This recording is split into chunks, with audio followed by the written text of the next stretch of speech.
are listening to Happy Hour Hustle, a bi-weekly podcast featuring the musings and witty remarks of the one and only Kim Bodie.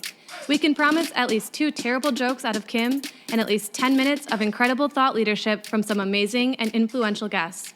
So grab a glass of iced red wine and join us for a wild ride. Here's Kim.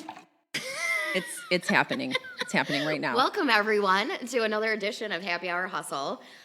We are talking about networking today with one of the OGs of 834. Oh, my God. I'm so cool. That's Adrienne cool. Wallace, Dr. Oh, Wallace. yeah. Don't forget Dr. that. Wallace. She has decided she will go to school for the rest of her life. No, I'm done. Terminal degree, done. Oh, yes. So we're gonna we'll start out a little bit with an icebreaker. First, what is your job title and who do you work for? Hello, my name is Adrienne, and I have a problem. Hi, Adrienne.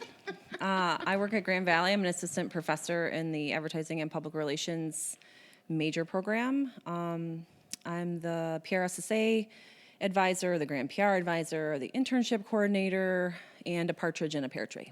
Yeah, because it wasn't enough to go on for school for 100 Right. years. But now Right. let's teach the next generation. Yes, no pressure. Oh, here's a good question. How do you know me? I know where the bodies are buried, so you can never get rid of You me. helped bury the bodies. I do. I will help bury the bodies. So let's see. My husband, Derek, knew you. And when I moved to Grand Rapids, he introduced me to, I think it was to you through like an email. It wasn't anything even like. Well, it's something like he said you're either going to You'll love her each or hate other her. or you'll kill each Yeah. other was like what he told me. And over the years, that's been true both It's ways. okay. Yeah, exactly. No, exactly. We have the relationship where we can appreciate those things.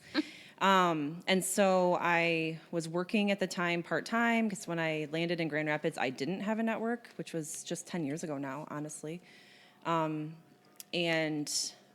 when he introduced me to you, it was because I just needed to, one, get friends, which somehow he thinks you're a good friend. I don't know what that's all about. Oh, friends are important. Yeah. Come here, Sarge. Sarge. Okay. Anyway, thank you. Thanks for He's very joining in. opinionated. Yeah. And so I was like, okay, well, I'll just attend an event with her or whatever. And then it ended up becoming a part-time side hustle, like at night. Yep. Like I moonlighted for you. Free. Yes, For for free. free. Let's- Yes, it was the very, very low We price. do pay people now. So. Yeah, exactly. So then that side hustle turned into like more work than I could do at night before going to bed, which became I went to bed at like 4 a.m. And then one day I just said to you, I'm just going to come work for you. And if you can't pay me in the beginning, that's fine because we will make money. Where's our office located? And then we got a closet. We did. We got a closet. Then we eventually moved to a real office. Yeah.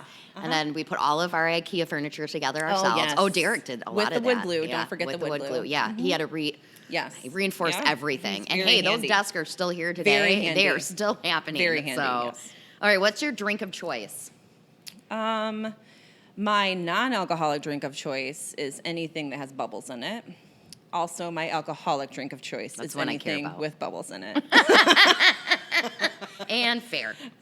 So yeah, I love bubbly. I like smart water that's bubbles, which is like everything you hate is also bubbles. Yeah, so it's gross. It works out fine. Yeah, it burns my tongue.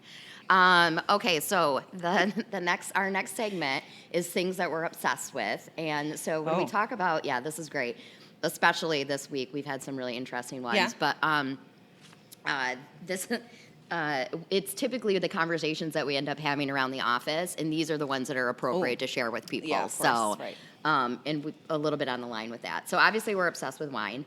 Oh, sure. Cooper's Hawk, we helped with the opening there. Yeah, so I was there. It was awesome. All of their wine is amazing.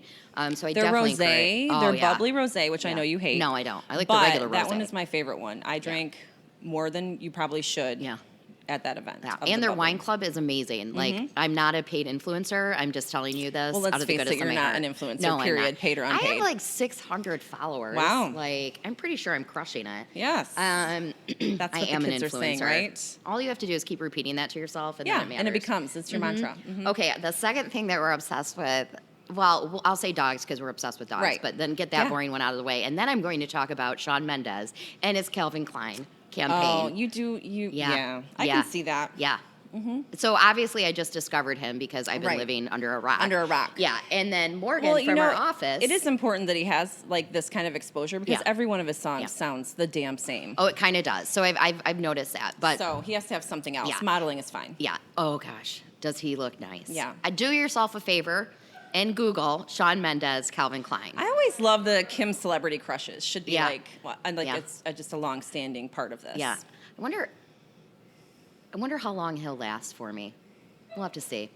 But That is seriously, such though, a loaded question. Yeah. I don't think we should talk Yeah, about we that probably anymore. shouldn't. Okay. I mean, Jason Statham's been on the docket Yeah, for a he's while. been on your list for a while. Yeah. So, I mean, Sean we'll just have to see if he keeps up Mm-hmm. appearances and his abs continue to look that good. Uh-huh. So, all right. So now I guess we're going to talk about networking. Oh, right. That's now that we that's why talked we're here. about Shawn Mendes' Right. abs and Yes. and physical prowess. So, I mean, I'm just going to add what I'm currently Yeah. obsessed with since you didn't ask, which is I just wanted to talk. which is Ashley Graham's pregnancy. Oh yes, yeah.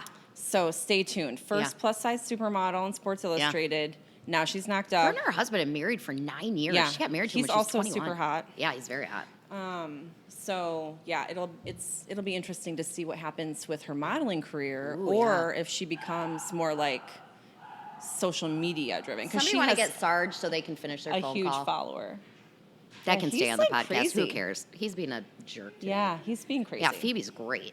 Okay, so other thing, now that we're talking about celebrities, and then we'll actually go into the business stuff, which is Yeah, super right, exciting. very. Miley and Liam broke up. Yeah, I mean, who didn't see that coming? Well, Honestly. I feel like she went off the deep end again because if you follow her Instagram, it's a little Well, if your dark dad and appeared terrifying. in a country western video that takes place in like an inner city like hood, you would also probably go off the deep end. Can we please not stop talking and stop listening? More importantly, Yeah. of that stupid To- ass song, to which I will Billy not Ray even Cyrus. name. Yeah.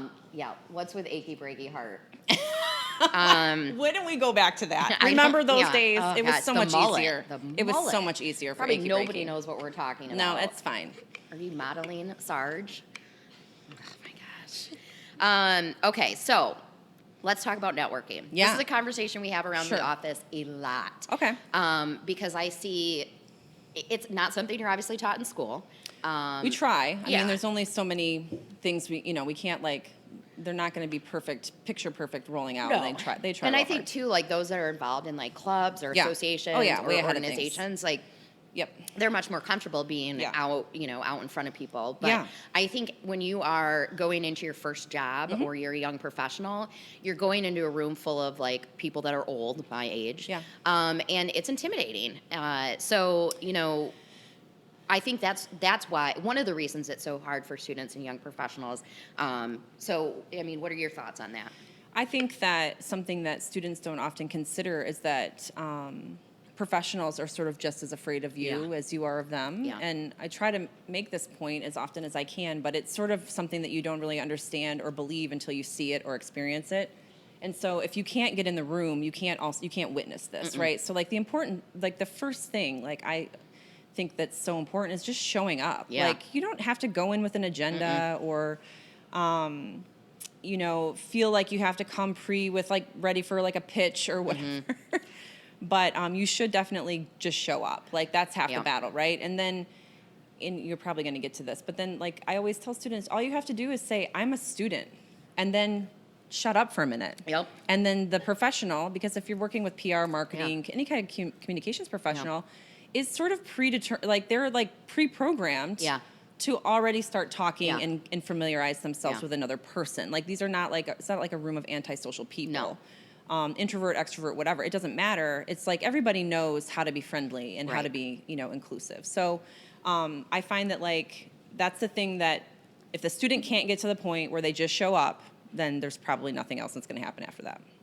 Well, and I think, a big barrier is, the fear of networking, showing up, opening conversations. And I think, too, like, it's important to understand it really doesn't have anything to do with extrovert or introvert. No. Because everybody is, like, in the same position, Yeah. like Adrienne said, and you're going in and you're not sure how to, how to talk to somebody or how to open up a conversation. I want to talk a little bit about like how networking has helped us both, but I do want to give a tip. This is a tip that I've been doing, or something I've been doing since I started networking, and I wasn't involved at all in college, so it was a brand new game for me. I had no idea what networking even was. But I always wear a bright color piece of clothing. I like color anyway, so that was easy for me. But whether it's like some crazy ass shoes or whether it's like a bright shirt or a bright jacket, because the first thing people are going to notice is that, and you're going to stand out among the crowd of blue suits. Well, and that's what's sort of interesting about you too, is that I know that sometimes you struggle with like face name recognition, and a lot of times when you go back to that, if that's the first time you've met somebody, you can always say like, remember the person in the red blazer, or the person, and even if you don't, like, that's just the next thing to like Dutch bingo your way back to like what that person's name is. So that's super helpful. That's a great tip. and I think too, I mean, you have to be willing to kind of stand out a little bit, because, you know, to my point, like, it's not even just about the bright color, or, I mean, you're going to stand out regardless based on your age. You know, if you're younger, then that's just gonna, you know, that's gonna be a deterrent for you, and you're gonna feel nervous about it. But do find something that you can really own. It could be wearing a pin, like something on your. I was just gonna bring up that it's part. This is like becomes part of your personal brand, right? It's like how it is that you just like how it is that you show up, how it is you display yourself, what it is you bring with you with regularity, so that people start to identify that part of you. Maybe it's a scrunchie. Maybe you always have a scrunchie in your hair. I mean, a scrunchie from Emily. Who knows? Yeah. Who knows? Really? I have the hookup on that if anybody's curious. Yes, looking for scrunchies. Okay, contact so 834. Now that we've told you need to network, we're going to tell you how it's actually helped us. So we obviously started out the podcast talking about how Adrienne was introduced to me. And I think that's also important to point out. We're not just talking about like going into the only network we're not just talking about events. Like there's one-on-one connections. There's connecting with people through LinkedIn. There's connecting with somebody through someone else. And that's how Adrienne and I came to know each other. So if there's somebody that you want to meet, you know, then figure out how to get in front of that person. You'll be surprised that I always offer up, my LinkedIn is ridiculous. It's like 5,000 connections. It's something ridiculous. But I always offer up to students, go through my LinkedIn because you're connected to me. Right, you know, get me a list of names, and then I'll individually introduce you through a LinkedIn message, so it's not weird, to the list of professionals that you provided to me. And I don't know, like 4 people in the last 5 years have like taken me up on that. So, I mean, that's really easy, low-lying fruit, where I can just say like, hey, Kim, this is, you know, Morgan. Would you mind getting coffee with her? She's really interested in how firm life goes. And then you don't have a cold intro. And you also don't feel like you as a student are like begging a professional that's literally a stranger for a favor. Right. And the worst thing you can do is actually connect with somebody and then immediately ask them for something. I hate that. So that's why you need the third party. Yeah. And by the way, there is, we do have networking tips on our blog, so you should go check that out. You can just literally go to our blog page and then search networking. And we have a bunch of some really good tips on there for you.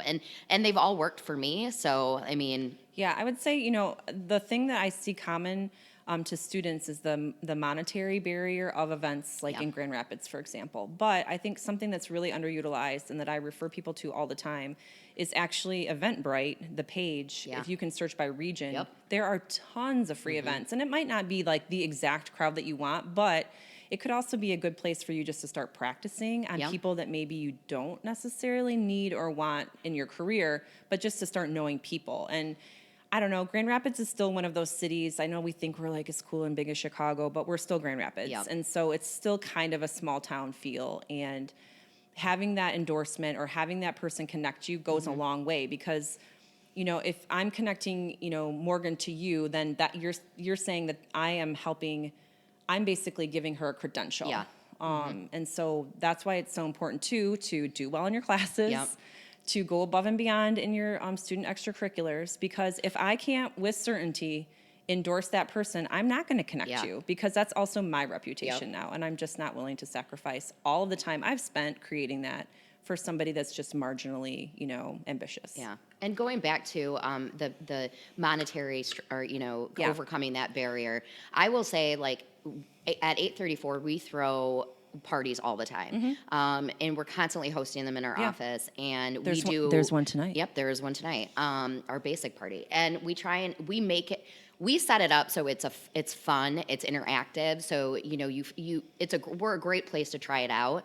But I would also say too, you can volunteer. One of the best things I did early on in my career and how I met so many people was because there's a ton of nonprofit events that everyone goes to, and if you just volunteer and say, hey, I would love to help man the event, I can work the registration table, which by the way is brilliant because then literally everybody who comes in sees you, knows you. You have an opportunity to make an impression on them. But again, like just get creative. Adrienne and I both we've had the same struggles that we hear all the time from young professionals. Well, I just can't. I can't. There's a young nonprofit professional network. There's so many like that you can get involved with. You could literally just Google. Like GRYP. I don't think that's maybe around that's not anymore. Paid. Yeah, well, it is around. Are they? They do a lot of networking events at bars, so that's also a good place to start out. But I think that AdFed, AMA, West Michigan PRSA all take student work in exchange for an admission for lunch or whatever their program is. So in West Michigan PRSA, we utilize them in our programs to do the blog, the recap, and to live tweet or Facebook or whatever live stream the events, which frees up the practitioner in the room to run the event while you're supporting the event, and you're also getting that experience, which I think is super important. So I would say too, some of my go-to lines for networking, which I think is hilarious. I'll go. A lot of times there's an open bar at these events, so I will go and position myself by the bar because that's the best place to be anyway in a room. But I'll also, hey, can I buy you a drink? Ha ha ha, funny, cheesy, who cares? But it gets people talking that are standing in line, or you just stand in line with the people that are at the bar because they're fun and they probably do want to be social and talk to you. Right. And I know that I just to address not everyone is into drinking. I'm just going to put that out there. I don't really know any of those people, but I've heard they exist. Additionally, you can still utilize the bar and the bar area to meet people. Even if you have a bubbly water or you have, a drink. I always tell students if they're not comfortable, especially in the beginning of their career, walking around with alcohol, then just get, they'll put, if you tell the bartender to put water in a rocks glass, they'll do it for you. And nobody knows what the hell's in there. And you just get a lime for throw it in there. Yeah. So if you're not comfortable in that immediate space, or you don't think that it feels right for you personally, there's always ways to feel like you socially fit in without having to have the constructs. Or maybe you just don't like beer and wine. When I started out, that's all that was ever at, and I didn't drink either. Right. Obviously, I've come a long way, but I think just finding somebody to when you walk up to somebody, immediately compliment them on something. Hey, I like your hair. Those are really cool glasses. Those shoes are awesome. It sets the other person at ease. It gives you an opening for a conversation. And if you're a woman, you'll immediately tell them where your entire outfit came from and how much it was. And so we also should probably stop doing that. Yeah. I think too, that the next question then as a student is just, or the next point to say is just, if you use that as your opener, the next thing is, I'm a student at Grand Valley, or I'm a student at Ferris, or I'm a student at wherever. And then, all you have to do is say, how did you get started, or where are you from? And then you just have to listen. I think the other thing that I would really, really, really emphasize is active listening. Because even at the, you want to be heard. So of course they want to be heard. Also, you're collecting intel. This is basically research. And so when you have the opportunity to ask the questions, also listen for the damn answer, and don't be this person that just waits to talk next. Yeah. That's absurd. And so that will give you a lot of insight as to what they're doing, or who they're hiring, or where they worked, or where their internship was, or whatever, because people will just go on and on. We're communications professionals. That's what we do.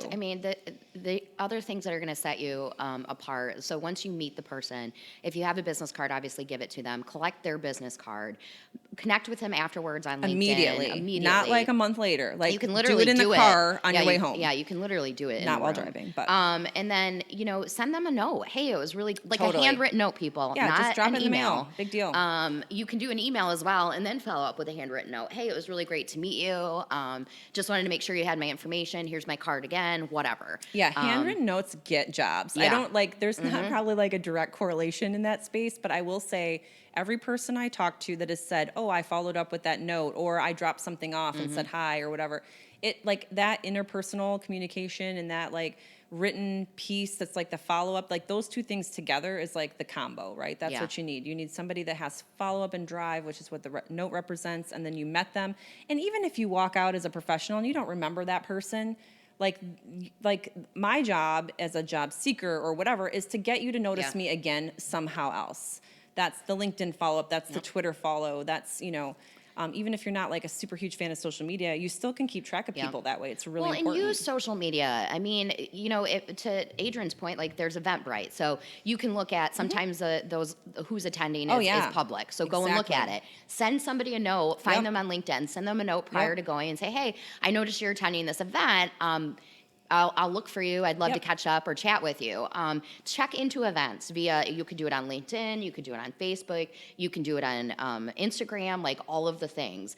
Because then that's just going to help people recognize, oh, she was at this or they were at that or he was here. And then that starts to, people naturally kind of start to comment, oh, you were there, I was there too, interesting. Yeah, I just helped somebody do this actually. I had her look up the organization and the event that she wanted to attend, and then she got the guest list, and then she took the guest list and came to me and said, do you know any of these people? Yeah. And I was like, let's look it up. Like, Yep. so we went through like a couple in LinkedIn, and then I sent a message on her behalf to somebody and said, hey, I have a student that's going to attend this event. I can't attend this event. Yeah. Maybe you could look out for them for Yeah. me so that they, so Yep. that you can help them along. And people are willing to do that, Yeah. but you have to do the homework. Oh, you 100% do.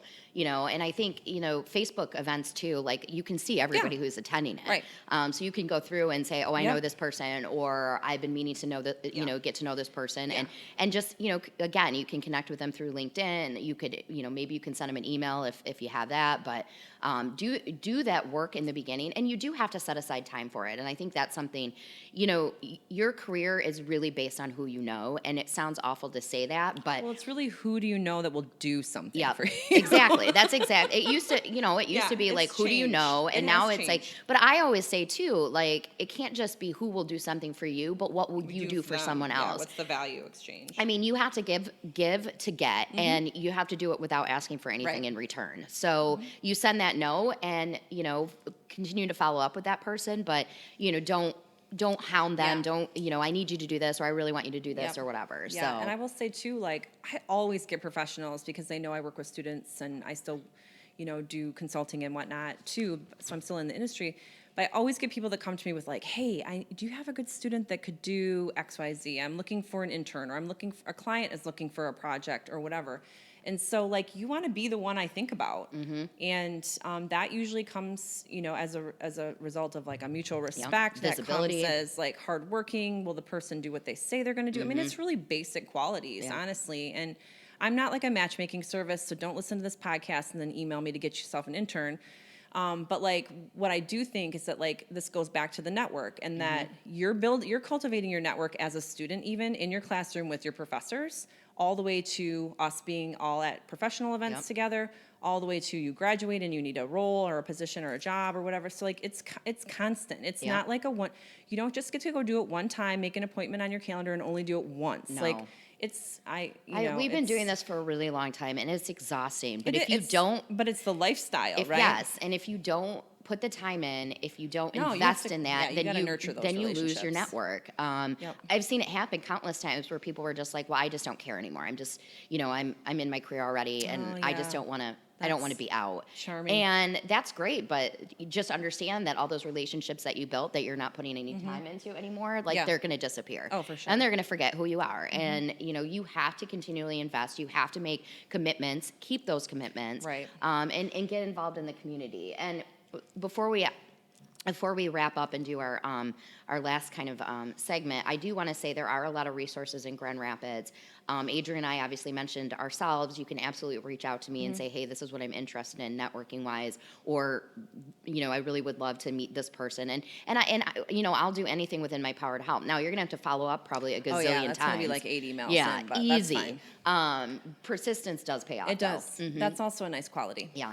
But I would say, you can go and look at Eventbrite and search events. You can go to the chamber and Yep. look at what their Oh, yeah. events are. Experience Grand Rapids.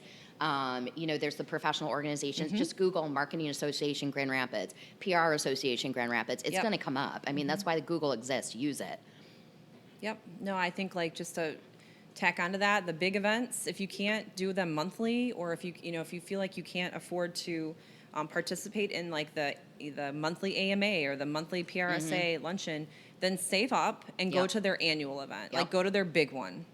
And then just really focus on volume and making it as good of an experience and for the buck, basically, the most bang for the buck as And I would say, possible. too, watch to see who's on a list. Who got Oh, Business yeah. Journal 40 under 40. That's a Send really them a good note. idea. Hey, congratulations. Who is, going to get the Athena this Oh my gosh! In year? our early days, this is how we netted yeah. actually a lot of business, was just recognition and appreciation. You can Gratitude. go online. We still get the newspaper here, Yep. so I'll go through and see. Yep. But that's all available online too. I'll see who's like got a promotion, who Yep. got recognized for whatever, and I'll send them a handwritten Oh yeah. note.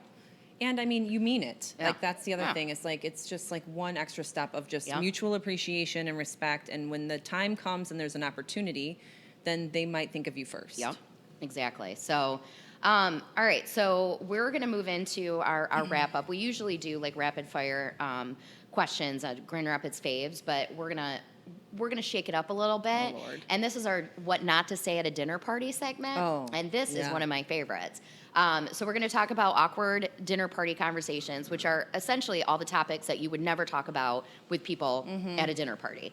And so now we're going to actually address those very awkward topics. Okay, so relationships. We're going to talk about relationships, which is great. Love at first sight, real or fake? Oh, you want me to answer Yeah, this question? yeah. Sorry, I was waiting for directions. Fake? Question mark. I don't know. It depends. I mean, you knew Derek. Oh, yeah. Was that love at first sight though? I don't No, think so. I no. had to work on that Yeah. one. He's great, but like Yeah. I wasn't looking for that Yep. at that time. So I didn't get hit with like, over the head with the little hearts and sparklies. No. Same with It did dawn on me one day that like one of my friends suggested it to me and I was like, "What? Oh. What?" Oh, no.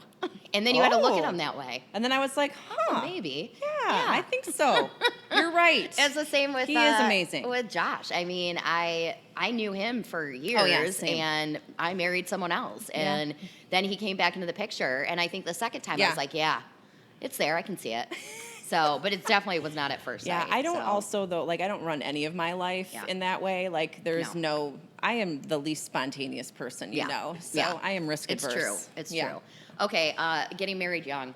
Oh yeah, I did get married at 21. Yeah. Well, we both the did, first and time. those marriages did not last. Yeah, so they there are you now- they are Actually, now I gone. got married at 30. Yeah. Which is what some would say is not young, and that didn't work out either. So Yeah, I mean, it is what it is. Yeah.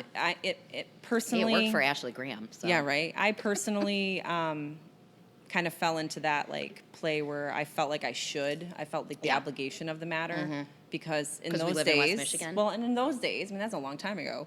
That was just what you did. Yeah. Like I didn't feel like I really. It felt like that's what you were supposed Like you to do. didn't have a choice. Yeah. So Yeah. that's what I did. Yeah. I'm going to be very blunt. I say no.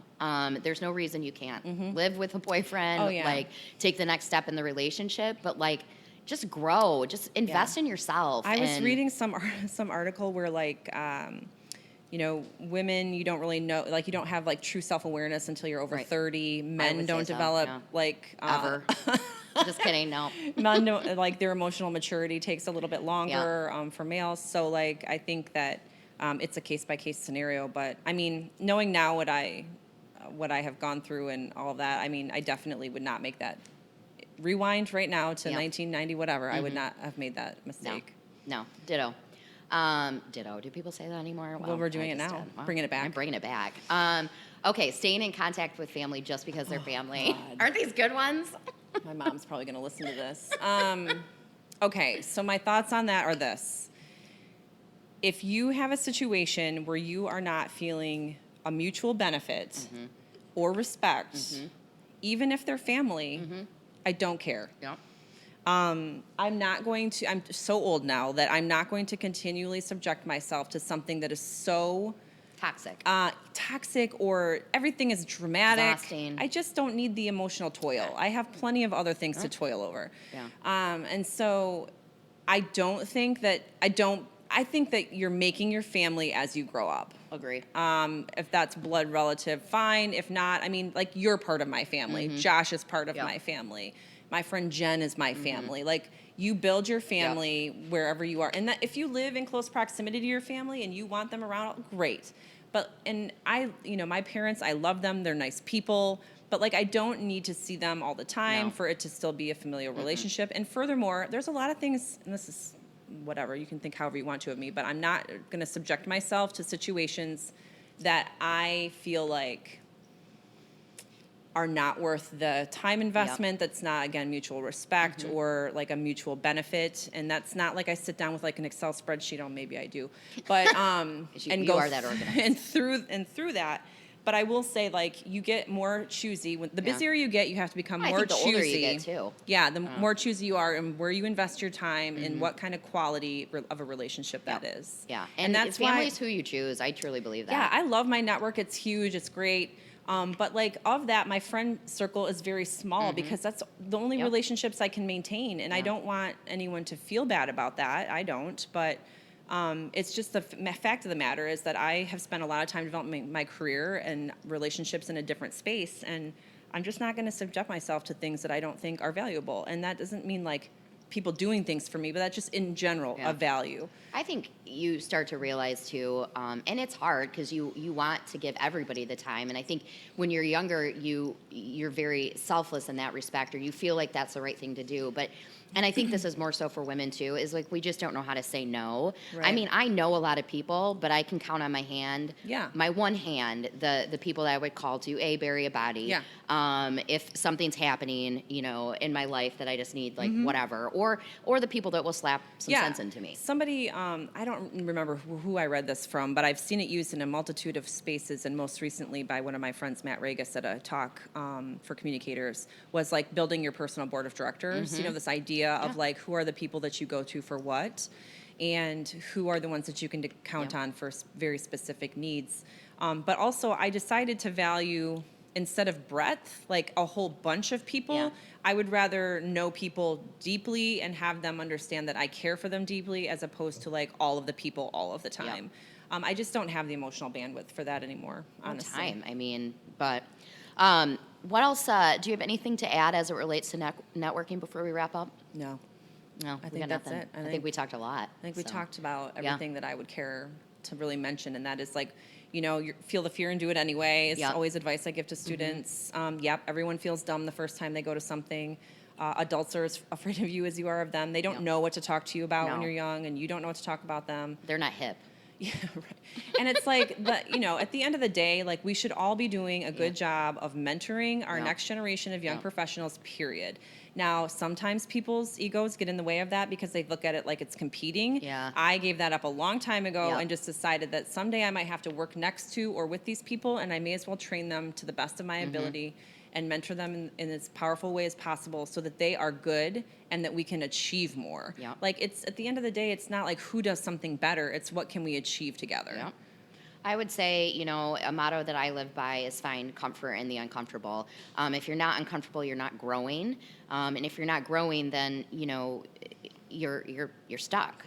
So I just, a lot of situations, especially in the professional world, like networking, are uncomfortable. So you just have to learn to and I just don't know why, as a seasoned professional, that you wouldn't recognize possibility or potential in a young person and allow them to practice it or to fulfill it under your mentorship, basically, or with practice. Like, why would you forgo that experience for yourself too? I mean, I think the thing that we often don't take into consideration in mentorship is what it does for the mentor. Right. 100%. Like, it's not just like us giving to somebody young. I mean, you do get back as much as you place into another person, and you just have to be in the right mind frame to receive that and not be such an ass that your ego is so big that you couldn't possibly learn from somebody younger than you. Well, and I will say, like, we have always had a really award-winning, in fact, internship program. Award-winning, yes. And I can honestly say I think I learned more from our interns, which we always called associates, than I think they ever learned from me. And we're actually doing a blog series right now, which is Where Are They Now? And just to read like their memories of 834 and like, I mean, it's pretty cool. I mean, and to know too that like they're still a part of my network. I still talk to them, and also I'm old. There are so many. So I know. many. One year we had like 10 or something ridiculous. It was insane. Yeah. But I mean, I just think you get so much more out of it than you actually give. So to keep that in mind. Well, all right, everyone, that wraps up this episode. Dr. Wallace, you've officially been hustled.